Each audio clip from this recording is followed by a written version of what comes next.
J'avais quelques grincheux qui ne me serraient pas la main parce que Napoléon n'avait pas dit qu'il devait y avoir des femmes. Bonjour, je m'appelle Monique Leborgne, en un seul mot. J'ai eu une vie que j'appelle extraordinaire. Ah oui, j'ai oublié de dire, j'aurai 90 ans à la fin de l'année.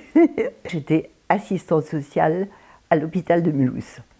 Je m'occupais de la maternité, gynécologie, et puis quand on a lancé la loi sur l'IVG, j'ai donc fait les entretiens. J'en faisais à peu près 80 par mois. Lorsque j'ai commencé à être une féministe, ça a été, on peut dire, le procès de Bobigny. Le procès, j'ai réalisé que les femmes, au fond, ne représentaient pas grand-chose, mais qu'en même temps, elles n'avaient peut-être pas le courage de faire aussi quelque chose. Alors quand on faisait les manifs et tout, je pense que ça a beaucoup joué. Alors attention, on n'était pas féministe contre les hommes. C'était essayer de s'affirmer pour montrer qu'on existait et qu'il n'y avait aucune raison qu'on ne puisse pas faire comme eux. Je suis rentrée au planning familial qui commençait à Mulhouse. Alors là, on se passionnait. Donc nous faisions venir d'une manière tout à fait illégale les diaphragmes, les stérilés d'Angleterre. Et nous avions en effet beaucoup de monde. J'ai été en politique, c'est vrai, puis j'ai été élue, d'abord dans l'opposition, et puis après nous étions majoritaires à la ville de Mulhouse. J'ai été aussi conseillère régionale à Strasbourg. Je me suis occupée de tout l'état civil et comment dirais-je, des personnes âgées après. J'ai lancé certaines choses, en particulier un conseil des anciens.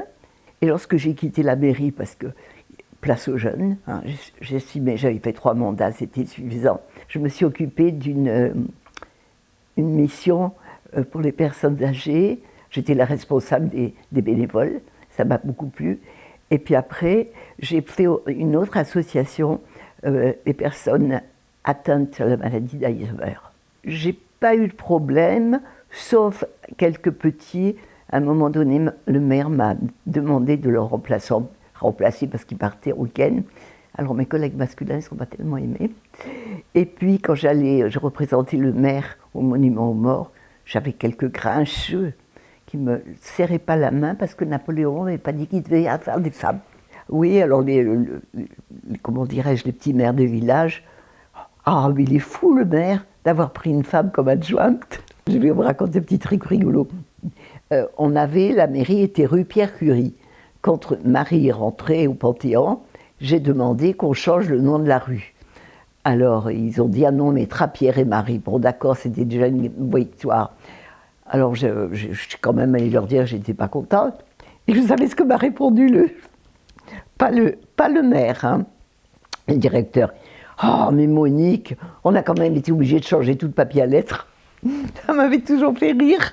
Je vous raconte une histoire drôle, enfin pas vraiment drôle. Dans la banlieue de Strasbourg, je faisais comment dirais-je, j'allais à certaines réunions pour pousser les femmes à se présenter. Alors, il y en a un jour, un monsieur qui se lève dans l'assistance qui dit « Les femmes sont des putains ».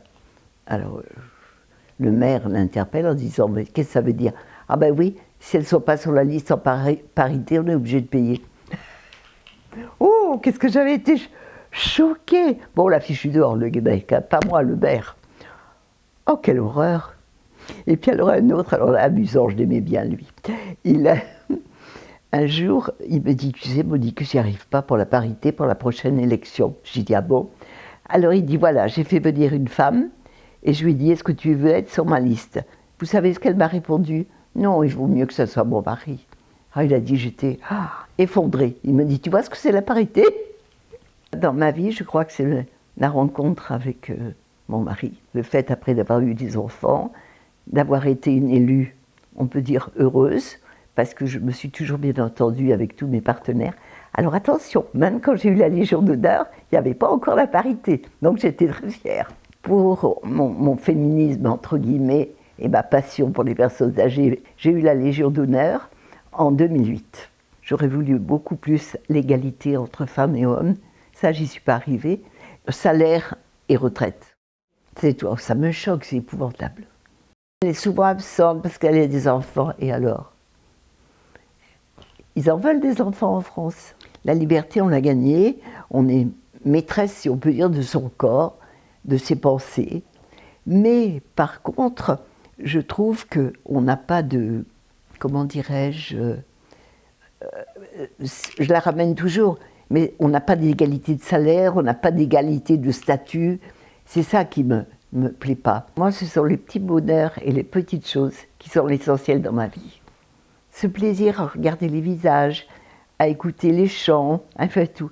Et vous voyez, quand j'ai le cafard, parce que ça m'arrive souvent, je pense beaucoup à ma fille et mon mari, je descends des fois, je me force un peu parce que je voudrais rester toute seule, je dis non, ça va te faire du bien, et c'est la vérité. J'ai eu une belle vie, mais je suis sûre que si j'avais pas aussi pioché, fait, je l'aurais peut-être pas eu. Je pense qu'on l'a fait déjà soi-même. Puis j'étais optimiste depuis le... Je pense qu'on est comme ça, et puis on développe après, dirons-nous. À Sainte-Foy-les-Lyons, c'est d'avoir un maire femme, et aussi énergique, qui fait bouger les choses. Et ça me plaît beaucoup. Ah, maman, on a rencontré quelqu'un, mais ouf, pas une féministe. Tu nous as fatigués.